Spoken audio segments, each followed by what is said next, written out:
আসসালামু আলাইকুম। Mahin farming and লাইফস্টাইলে সবাইকে স্বাগতম। আশা করি সবাই ভালো আছেন। আলহামদুলিল্লাহ আমি অনেকটা ভালো আছি। তো চলে আসলাম নিউ একটি ভিডিও শেয়ার করার জন্য। আজকের ভিডিওতে আমি আপনাদের সাথে শেয়ার করব আমার একটি মুরগির পায়ে অনেকটা ঘা হয়ে গেছে, চামড়াগুলো উঠে যাচ্ছে। তো আমি কি মেডিসিন ইউজ করতেছি সেটাই আজকে আপনাদের সাথে শেয়ার করব। আপনারা হয়তো স্ক্রিনে দেখতেছেন মুরগির পাগুলা অনেকটা সমস্যা। তো মুরগির পাগুলার চামড়াটি উঠে যাচ্ছে, চামড়া ফেটে রক্ত বের হচ্ছে, এরকম অবস্থা। তো অনেকটা কষ্ট করতেছে মুরগিটা। তো আমি কিভাবে মুরগিটাকে সুস্থ করতেছি তো সেটাই আজকে আপনাদের সাথে শেয়ার করব। আপনারা যদি ভালো করে হেয়ার করেন তাহলে দেখতে পারবেন মুরগিটার পায়ে এত খারাপ অবস্থা। তো এখন আমি 1 সপ্তাহ আগে হলুদ লাগিয়ে দিয়েছিলাম, তো এখন হলুদ লাগিয়ে দেব। তো হলুদটা কিভাবে লাগাবো সেটা হচ্ছে হালকা পানি দিয়ে 1 চিমটি লবণ দিয়ে তারপরে একটা চুলার মধ্যে গরম করে নেব, হালকা গরম করে তারপরে এই ভালো করে লাগিয়ে দেব। তো এইখানে দেখতেছেন আমি 1 সপ্তাহ আগে যে লাগিয়েছিলাম হলুদটা, তো তখন হলুদ লাগানোর পরে চামড়াগুলো উঠে গেছে। তো আবার নতুন চামড়া গজিয়ে যাচ্ছে। তো এইখানে সবগুলা চামড়াই উঠে পড়ে যাবে, তারপরে আস্তে আস্তে নতুন চামড়া গজাবে। তো লাস্ট পর্যায়ে কীভাবে সুস্থ হয়েছে সেটা আপনাদের সাথে শেয়ার করব ভিডিওর লাস্ট পর্যায়ে। তো এখন দেখতেছেন আমি দ্বিতীয়বার এই যে হলুদ আছে এটা লাগিয়ে দিচ্ছি। তো অনেক দিন ধরে মুরগিটা হাঁটাহাঁটি করতে পারতেছে না, আলাদা করে রাখছি ওরে। তো আলাদা করে রেখে ওদেরকে ভালো করে আমি মেডিসিন দিচ্ছি, হলুদ লাগাচ্ছি। মুরগির কোনো রকমের কাটাছেঁড়ার মধ্যে এই হলুদ যদি ইউজ করেন তাহলে অনেকটা উপকার পাওয়া যাবে। তো এইখানে দেখতেছেন আমি ভালো করে হলুদটা লাগিয়ে দিচ্ছি। তো তারপর লাগানোর পরে আমি 1 মাস পরে মুরগিটা কীরকম হয়েছে সেই ভিডিওটি আপনাদেরকে দেখাবো। এখন হচ্ছে 2য় সপ্তাহ, আমি আবার এইভাবে লাগিয়ে দিচ্ছি। তো আস্তে আস্তে অনেকগুলা চামড়া উঠে গেছে। তো চামড়াগুলো ওঠানোর কোনো সমস্যা হইতেছে না। ওঠানোর পর মুরগির পায়ে হলুদ লাগানোর পরে পাটা নরম হয়ে যায়, তারপরে যেই চামড়াটা আছে ওইগুলো উঠে যায়, তারপর আবার নতুন চামড়া গজায়। তো এখন আস্তে আস্তে নতুন চামড়া গজাইতেছে আর পুরাতন চামড়াগুলো উঠে যাচ্ছে। তো অনেকটা ভয় পাইছিলাম, অনেকটা গা হয়ে গেছিল, তো হাঁটতে পারতেছিল না মুরগিটা। আলহামদুলিল্লাহ এখন অনেকটা সুস্থ আছে। তো তারপর আমি ওই যে হলুদটা আছে ওইটা আমি 3 সপ্তাহ লাগানোর পরে কিরকম হয়েছিল সেটাই আজকে আপনাদের সাথে শেয়ার করব। এখন দেখেন 2টা পায়ের মধ্যে আমি ভালো করে লাগিয়ে দিয়েছি হলুদ। তারপরে এখন আমি ওরে এক জায়গায় রেখে দেব। ও যেন অন্যান্য মুরগির সাথে রাখবো না, কারণ সে অসুস্থ। অন্যান্য মুরগির সাথে রাখলে অন্যান্য মুরগিও অসুস্থ হয়ে যাবে।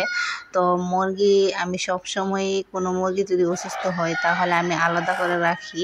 তো এই যে দেখতেছেন হলুদ লাগানো শেষ, এখন আমি ওকে ছেড়ে দেব, খাঁচার মধ্যে রেখে দেব। তারপরে আমি আপনাদেরকে দেখাবো কিছুদিন পর যে কিরকম অবস্থা হয়েছে। এই যে দেখেন আমি 1ম সপ্তাহ 2য় সপ্তাহে এরকমভাবে হলুদ লাগিয়ে দিছি। আলহামদুলিল্লাহ অনেকটা সুস্থ। তার পরবর্তীতে কিরকম অবস্থা হয়েছে সেটা আপনাদের সাথে শেয়ার করব। এই যে দেখতেছেন মাশাআল্লাহ, তো 3 সপ্তাহ পর আমি আবার চলে আসলাম। এই যে দেখতেছেন সবগুলাই উঠে গেছে, একটু একটু আছে, তো বাকিগুলা উঠে যাবে ইনশাল্লাহ। তো পা গুলা দেখেন কিরকম সুন্দর হয়েছে মাশাআল্লাহ। তো হলুদ লাগানোর পরে এরকম অবস্থা হয়েছে।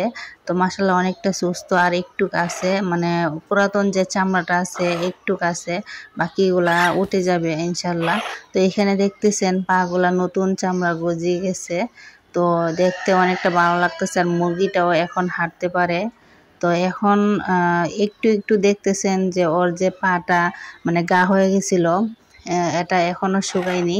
তো তাই জন্য আমি এখন বেসলিন ইউজ করব। বেসলিনটা ইউজ করার কারণ হচ্ছে মুরগির যে পায়ে গাটা আছে সেটা যেন শুকিয়ে যায়, ভালো হয়ে যায়। তার জন্য আমি বেসলিনটা ইউজ করতেছি। এখানে দেখতেছেন মুরগির পাটা অনেকটা সুস্থ। তো দেখেন কিভাবে আমি বেসলিনটা ইউজ করতেছি। তো বেসলিন ইউজ করার কারণ হচ্ছে গাটা শুকানোর, মূলত কারণ হচ্ছে গাটা যেন শুকিয়ে যায়। তো হালকা একটু আছে, তো হলুদ লাগানোর পরে এরকম অবস্থা হয়েছে। আর বেসলিন লাগানোর পরে কিরকম সুস্থ হয়েছে সেটাও আপনাদের সাথে শেয়ার করব। এখন 1 মাস হয়ে গেছে। 1 মাস থেকে কিছুদিন যাবে যদি আমি বেসলিন দিয়ে ইউজ করি, তাহলে আমি ওয়েট করব যে কিরকম সুস্থ হবে, তারপর আপনাদের সাথে শেয়ার করব। এখন 1 মাস হয়ে গেছে, তো সবগুলা চামড়াই উঠে গেছে, তো নতুন চামড়া গজিয়ে গেছে।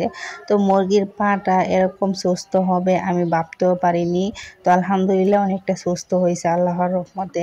তো এখানে দেখতেছেন খুব সুন্দর করে আমি ভেসলিনটা লাগিয়ে দিলাম পুরা, মানে দুটো পায়ের মধ্যে লাগিয়ে দিলাম। তো এখন দেখেন একটু একটু মানে গা হয়ে আছে পাটার মধ্যে, অনেকটা গা হয়েছে। তো গাটা শুকিয়ে যাবে ইনশাল্লাহ। এইখানে ভালো করে আমি লাগিয়ে দিলাম ভেসলিনটা।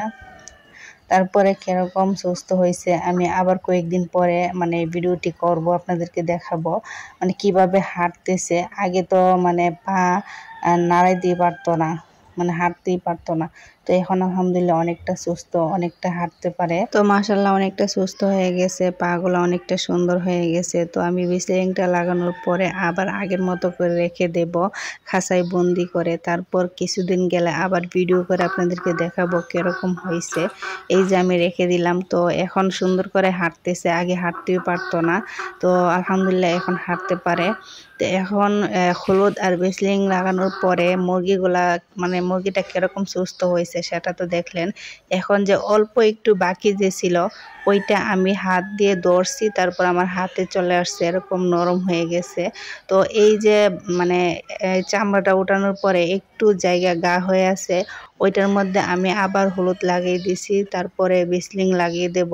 তারপরে দেখবেন আলহামদুলিল্লাহ মানে কিরকম সুস্থ হয়ে যাবে ইনশাল্লাহ। তো এইখানে দেখতেছেন মুরগিটা ঠুকাইতেছে যে জায়গাটাতে আমি মানে চামড়াটা উঠাইছি ওই জায়গাটাতে।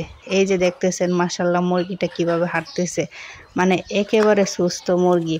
আগের মুরগির পাগুলা আর এখনের মুরগির পাগুলা মিলাইলে মানে অনেকটা সুস্থ মাশাল্লাহ।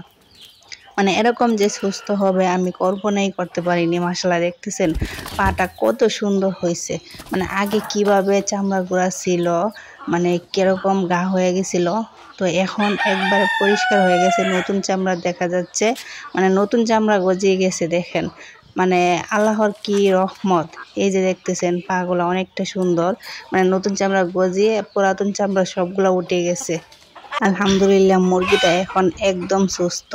তো এই যে দেখতেছেন কত সুন্দর করে হাঁটতেছে। তো আগে হাঁটতে পারতো না, তো এখন হাঁটতেছে মাশাল্লাহ। তো এই মুরগিটাকে আমি সুস্থ করতে অনেক সময় লাগছে, মানে 1 মাসের উপরে চলে গেছে মুরগিটা সুস্থ হইতে। তো এইখানে দেখতেছেন মুরগিটা অনেকটা সুস্থ আলহামদুলিল্লাহ। তো আপনাদের মুরগি যদি এরকম অসুস্থ হয়ে যায় তাহলে আপনারাও পারেন হলুদ আর ভেসলিন দিয়ে মুরগিটাকে সুস্থ করতে।